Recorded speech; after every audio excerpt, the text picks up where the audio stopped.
सोलापुरात फारुख शाब्दी यांच्या अन्नत्याग आंदोलनाला विश्व परिवर्तन फाउंडेशनचा जाहीर पाठिंबा।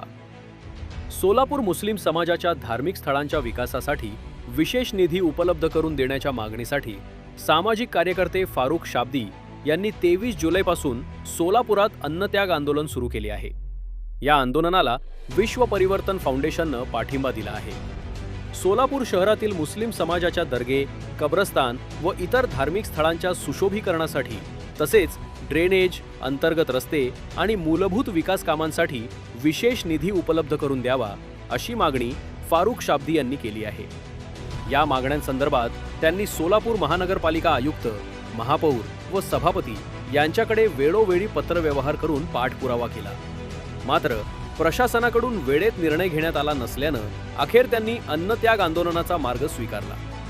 मुस्लिम समाजाच्या विकासाच्या प्रश्नांकडे प्रशासनाचे दुर्लक्ष होत असल्याचा आरोप करत समाजाला न्याय मिळवून देण्यासाठी हे आंदोलन सुरू करण्यात आल्याची माहिती आहे। दरम्यान विश्व परिवर्तनचे संस्थापक अध्यक्ष अशफाक शेख यांनी आंदोलनस्थळी भेट देऊन फारुख भाई शाब्दी यांची भेट घेतली आणि विश्व परिवर्तन फाउंडेशनच्या वतीने आंदोलनाला जाहीर पाठिंबा घोषित केला। यावेळी फाउंडेशनचे मार्गदर्शक कुमारोह सय्यद, प्रदेश अध्यक्ष रफीक बागवान, राज्य प्रसिद्धी प्रमुख शकील नदाफ, जिल्हा अध्यक्ष अहमद कोतवाल, सचिव मुज्जफर बागवान, शहर अध्यक्ष मुनेफ रायली, जिल्हा प्रसिद्धी प्रमुख अरबाज नाईकवाडी, सुलतान शेख, अकबर शेख आदी उपस्थित होते।